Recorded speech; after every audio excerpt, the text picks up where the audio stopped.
Good morning, everybody. Good morning. This is the day that the Lord has made, so let's rejoice and let's be glad in it. We are going to cover a very serious topic that basically kind of gets up in your face a little bit. I titled this, The Parable of Aron Ralston. The Parable of Aron Ralston. So this first section, it depends on the circumstances. You ever said that before? Ever have been told that? Well, it depends on the circumstance. Matthew chapter 13. In verse 44, Jesus makes this statement. Again, the kingdom of heaven is like unto treasure hid in a field, the which when a man hath found, he hideth, and for joy thereof goeth and selleth all that he hath, and buyeth that field. So when you think about someone taking an action like that, to sell everything they have in order to buy one particular piece of property, if you don't know the reason, you might misjudge and say, well, that's dumb. So an action that seems absurd in one setting is suddenly not so absurd in a different setting. I'm going to share with you a true story about a man named Aron Ralston. Ralston was born on October 27, 1975, in Marion, Ohio. Not all that far from here, actually. He and his family moved to Denver when he was age 11. He is a graduate of Cherry Creek High School in Greenwood Village, Colorado. Received his college degree from Carnegie Mellon University in Pittsburgh, finishing with degrees in both mechanical engineering and French, and has a minor in piano. So this is a bright guy, an accomplished guy. At Carnegie Mellon, he served as a resident assistant. He studied abroad, probably France, I'm just guessing, and was an active intramural sports participant. He left his job as a mechanical engineer with Intel in Phoenix, Arizona in 2002 and moved to Aspen, Colorado in order to pursue a life of climbing mountains. On April 26, 2003, so the year after he moved to Aspen, Colorado, Aron Ralston was hiking through Blue John Canyon in eastern Wayne County, Utah, just south of the Horseshoe Canyon unit of Canyonlands National Park. While he was descending a slot canyon, a suspended boulder he was climbing down became dislodged, crushing his right hand and pinning it against the canyon wall. Ralston had not informed anybody of his hiking plans. Thus, no one would be searching for him. Assuming that he would die, he spent 5 days slowly sipping his small amount of remaining water. Approximately 350 milliliters, which is about 12 fluid ounces. That's what he had for 5 days, 12 ounces.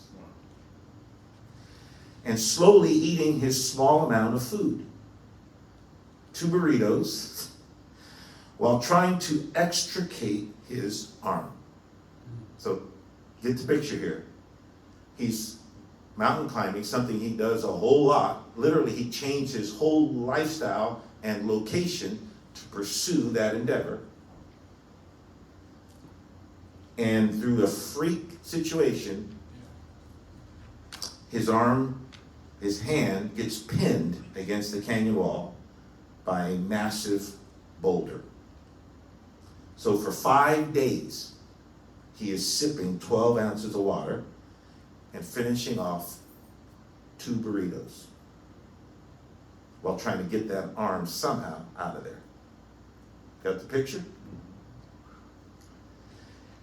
His efforts were futile, as he could not free his arm from the 800-pound, that's 360 kilograms, 800-pound chalk stone. After 3 days of trying to lift and break the boulder, the dehydrated and delirious Ralston prepared to amputate his trapped right arm at a point on the mid-forearm in order to escape. Everybody take your left hand and put it on your right forearm. Ever thought about cutting that off? No, that would be absurd. But not if cutting it off can save your life.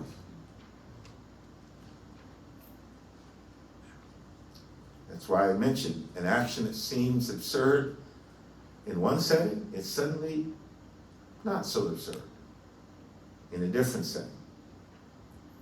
He experimented with tourniquets and made some exploratory superficial cuts to his forearm in the first few days. On the 4th day, he realized that in order to free his arm, he would have to cut through the bones in it. But the tools he had available were insufficient to do so.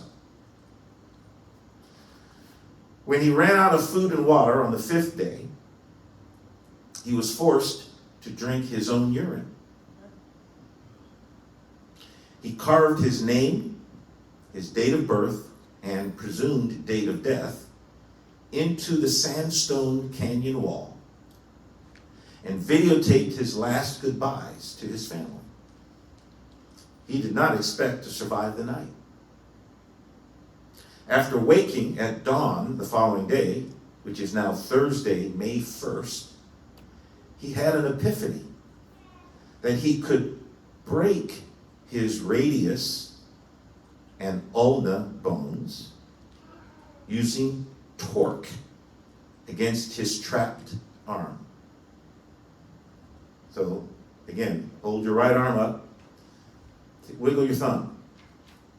The bone that extends from there in your forearm is called the radius. Wiggle your pinky. The bone that extends on that side is the ulna. So you got 2 bones in your forearm.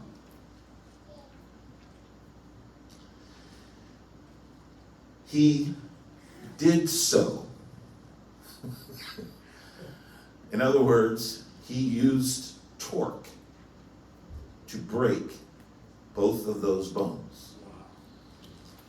Then performed the amputation, which took about 1 hour with his multi-tool, which included a dull 2-inch knife. He never named the manufacturer of the tool he used, other than to say it was not a Leatherman, but, quote, what you'd get if you bought a $15 flashlight and got a free multi-use tool. So it's kind of one of those things that's kind of thrown in there. And the knife was kind of dull, but it got the job done. After freeing himself, Ralston still had to get back to his car. He climbed out of the slot canyon in which he had been trapped, rappelled down a 65-foot, that's 20 meters, a sheer wall with one hand, then hiked out of the canyon in the hot midday sun. He was 8 miles from his vehicle and had no phone. However, while hiking out, he encountered a family on vacation from the Netherlands, Eric and Monique Meyer and their son Andy, who gave him food and water and then hurried to alert the authorities. Ralston had feared he would bleed to death. He did lose 40 pounds, including 25% of his blood volume. Fortunately, the rescuers searching for Ralston, alerted by his family that he was missing, had narrowed the search down to Canyonlands and flew by in their helicopter. He was rescued 6 hours after amputating his arm.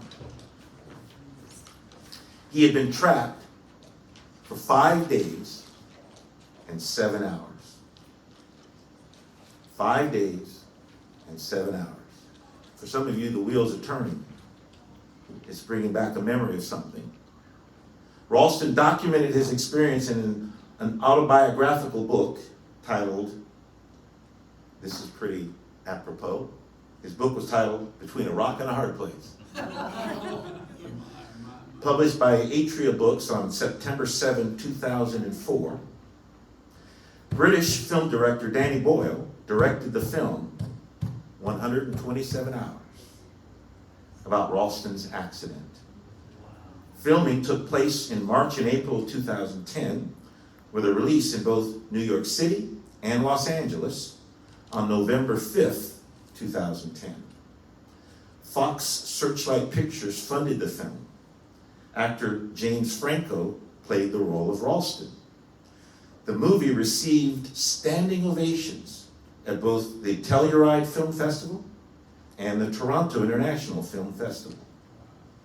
Some members of the audience in Toronto fainted during the final amputation scene.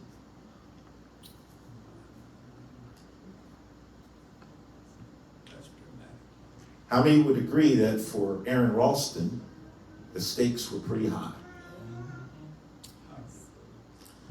Let's look at another passage from the Gospel of Matthew, chapter number 5, verses 29 and 30. Jesus says this, "And if thy right eye offend thee, pluck it out and cast it from thee. For it is profitable for thee that one of thy members should perish, and not that thy whole body should be cast into hell." Verse 30, "And if thy right hand offend thee, cut it off and cast it from thee. For it is profitable for thee that one of thy members should perish, and not that thy whole body should be cast into hell." Now you know why I told you the story of Aron Ralston. Jesus makes this a heaven or hell issue. Sometimes people will discuss a matter, Christians will say, well, is this a heaven or hell issue? Because, some things are more just a matter of preference. And it's okay to do it this way, okay if you do it that way. And then there's other things that are a heaven or hell issue. If you get it right, you win. If you get it wrong, you lose. Big time. The take-home message of these two verses that we just read has nothing to do with bodily self-mutilation. Let me make that clear. I'm not telling anybody to start cutting off body parts. And that's not really what Jesus was encouraging. But rather, with a staunch determination that nothing and no one is going to keep me from my heavenly home. That's the message here. No one is worth going to hell for. Now that may seem like an obvious statement, but I have seen situations and I have met people who don't get it. they really think that somebody that they know, anybody, whoever it be, is worth going to hell for. And they've made up their mind. That would be like Aron and Ralston saying, well, I don't want to do anything to my arm because it might hurt. Yeah. And most of us would say, well, and your point is, yeah, some pain, but save your life, you idiot. Yes. No one is worth going to hell for. No one. Well, what about if, I'm really close to them? Seriously? You see how easy it is to get priorities mixed up? Jesus refers to the eye. It has to do with the ability to see. Also has to do with perception and understanding. If your perception and understanding are keeping you out of heaven, you need to change your perception and change your understanding. The hand has to do with action and function. If the behavior you have and your conduct, the manner in which you're functioning, if that's going to keep you out of heaven, then you need to change what you do and how you do it. It really is that simple. The right eye and right hand. It's interesting that Jesus points out the right eye and right hand. For the listeners, that idea of the right side had to do with your areas of strength, as in the right hand of power. And I give you the reference on the page, the right hand of power. So some people would say, well, if I can't do this, then I really can't do anything. And Jesus is saying, if that's what it costs you to make it into heaven and to avoid hell, what's your point? It's all about priorities. We can get so hung up on just the here and now and forget about the hereafter. And we think that getting it right to impress people here is more important than eternity with the Lord. And avoiding hellfire. And again, some things seem absurd in a certain setting, but then in a different setting, that absurd thing is suddenly the smart thing.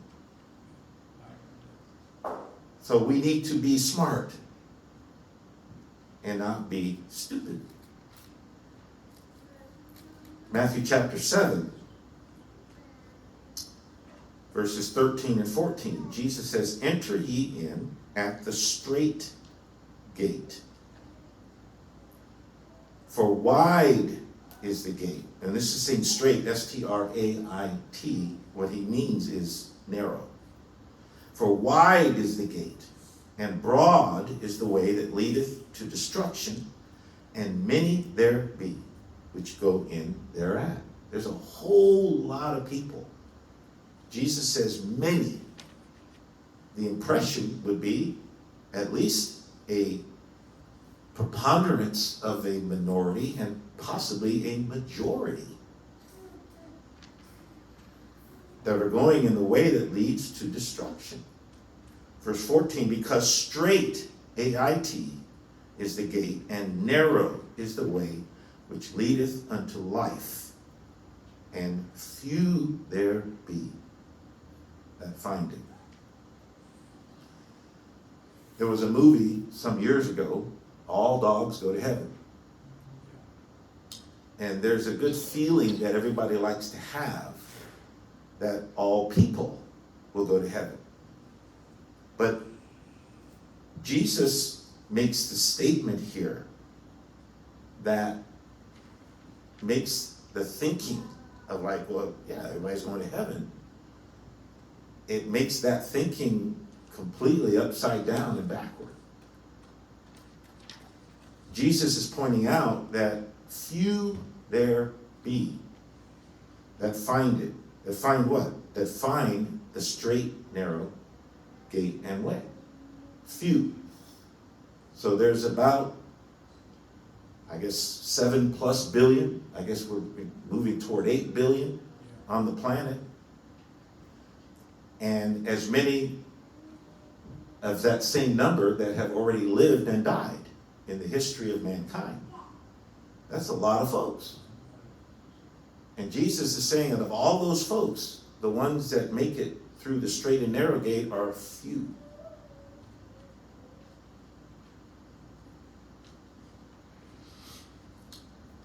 I want to be one of the few.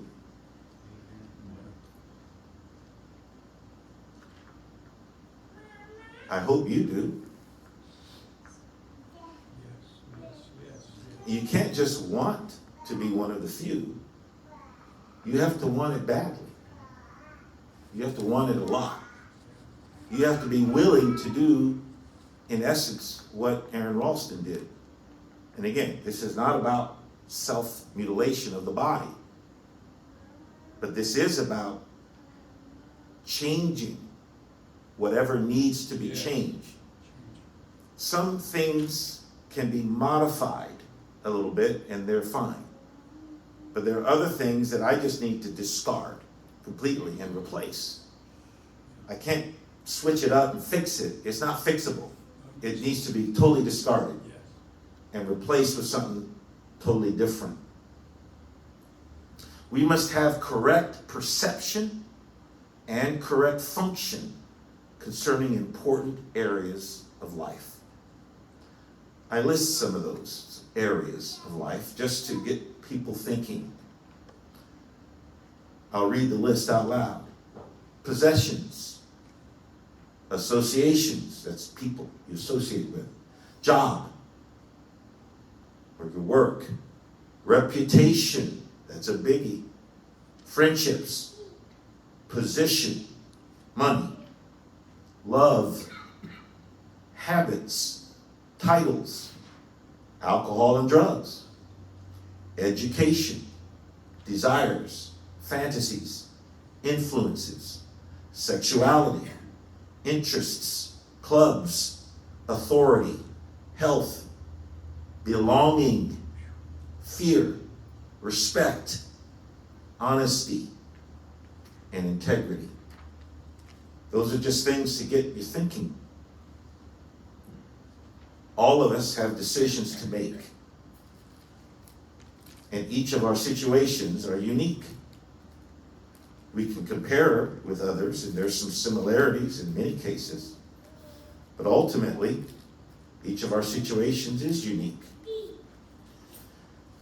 The Apostle Paul, in the letter to the church in Philippi, chapter 3, in the Amplified versions, verses 7 and 8 of Philippians 3, it says, "But whatever former things I had that might have been gains to me, I have come to consider as one combined loss for Christ's sake."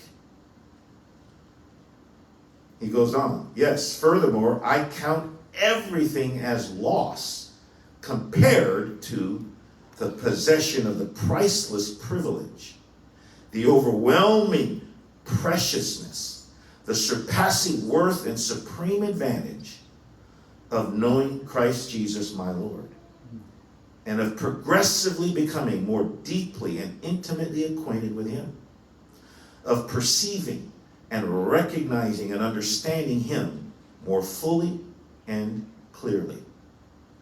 For his sake, I have lost everything and consider it all to be mere rubbish, refuse, dregs, in order that I may win or gain Christ, the Anointed One." I printed that out on your page on purpose. This is something that we need to personalize and incorporate in our thinking. It's all a matter of priorities. So, no one in their right mind would cut off part of their arm just to be cutting it off. But if the alternative to cutting it off means that you're going to die, as in the situation that Aron Ralston was in, suddenly cutting it off isn't a stupid thing. It's now the smart thing. It's all about priorities. It's all about understanding. It's all about getting it. The sad part is there's a lot of people who just don't get it. They just don't get it. I used to be one of those. So did you. And there's still some things in life that later on I come to find out, like, duh. But at the time I didn't get it.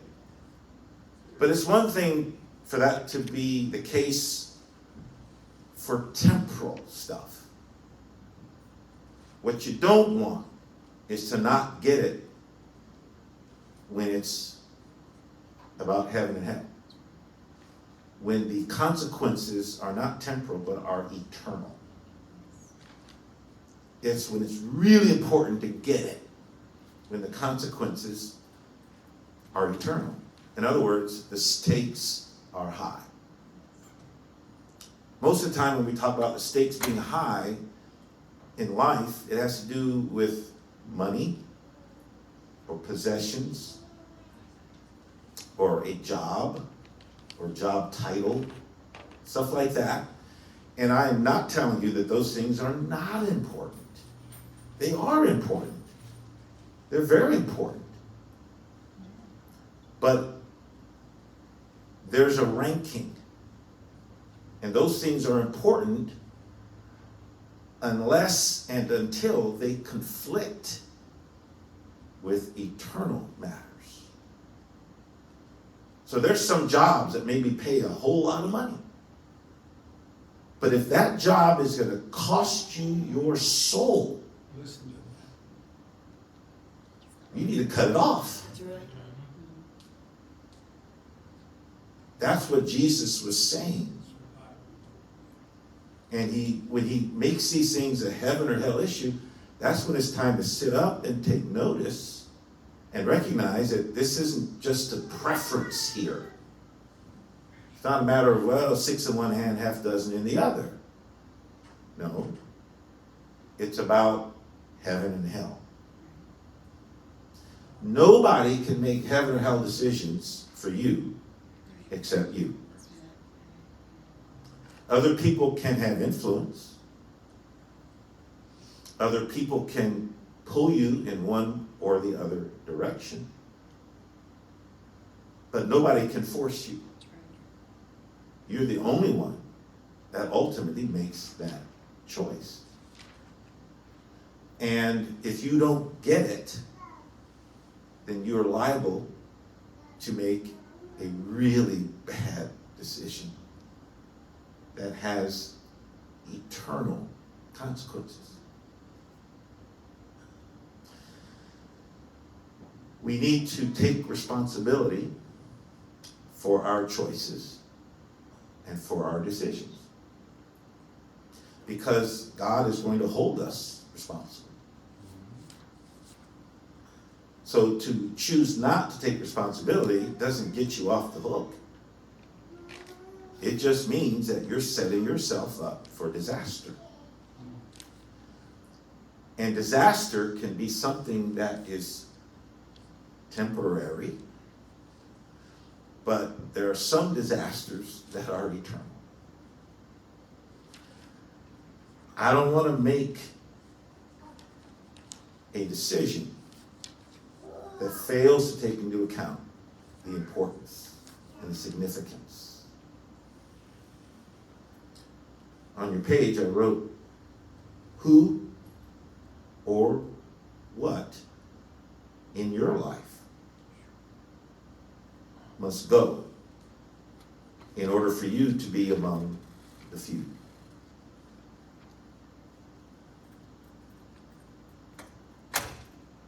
That's not a rhetorical question. That's a question each of us needs to ask. What habits do you have that could potentially send you to hell? What associations, individuals, people do you have? Who are you letting influence you in such a way that it could literally cost you your soul? What changes are necessary to help you walk the narrow way that leads to life? What has prevented you from changing so far?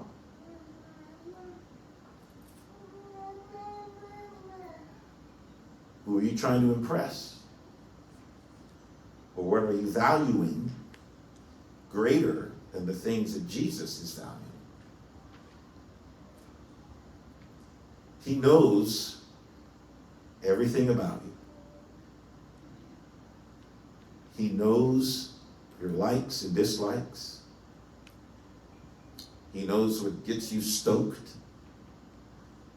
He knows what turns you off. We can't run or hide. But it's really not about running or hiding. It's about acknowledging and recognizing what is really important. So I asked the question, what has prevented you from changing so far? All of us need to be changing.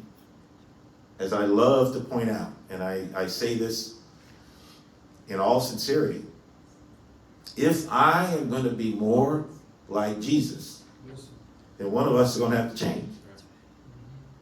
And we all know that he is not changing. He's the same yesterday, today, and forever.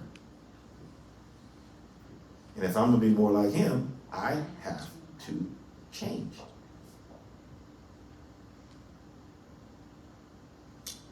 If there's something preventing you from changing, then you have to ask yourself, is it really worth it? Is it really worth it? Really, really, really worth it? Because the stakes could not be higher. There's an old song that we used to sing back in the day. I'm dating myself.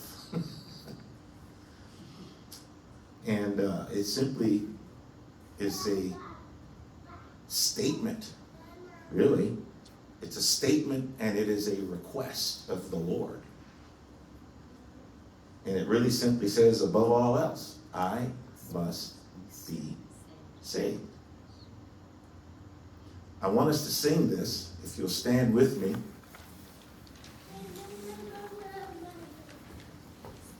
For eternity's sake, we have to ask ourselves, what is it that's keeping me from changing? It should not be an emotional decision. This is not about emotions. This is about arithmetic.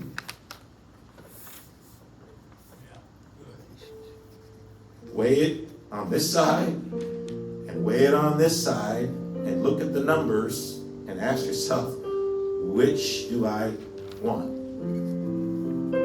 What do I want the most? This is not an emotional thing. It's a matter of being smart and not stupid. It really is that simple. How stupid are you? It's not a matter of IQ. There's some very brilliant people with high IQs that are stupid when it comes to spiritual stuff. You don't have to be a genius to figure out that there's sometimes you got to do something that seems absurd. But in this setting, it's smart. For eternity's sake, I must Will you sing it with me?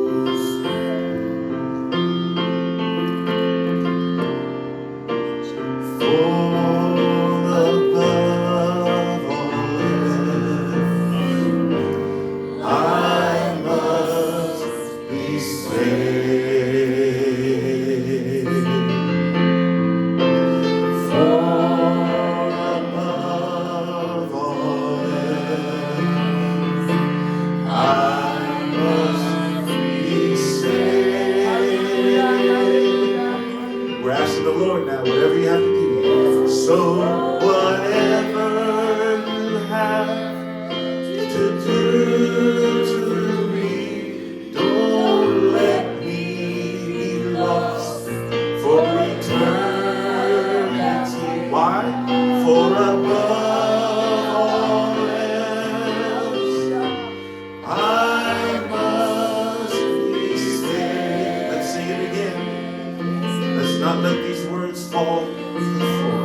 For above all else, I must be saved. For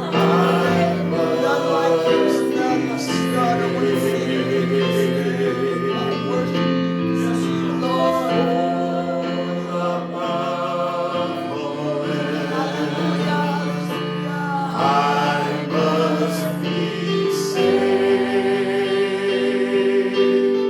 Now here's the prayer. So whatever you have to do to me, don't let me be lost for eternity. For above all else, I must be saved. Do the prayer part again. So whatever you have to do, so whatever you have to do, don't let me be lost for eternity. For above all else, I must be saved. Let's pray. Let's tell the Lord. Thank you, Jesus. God, I need you, Lord. I cannot save myself, but I submit myself to your salvation. God, do whatever you need to do to get my head so that I'm straight in my head, so I can see and perceive things the way they are and function accordingly. Thank you, Lord Jesus. Bless you in the name of the Lord. God bless you.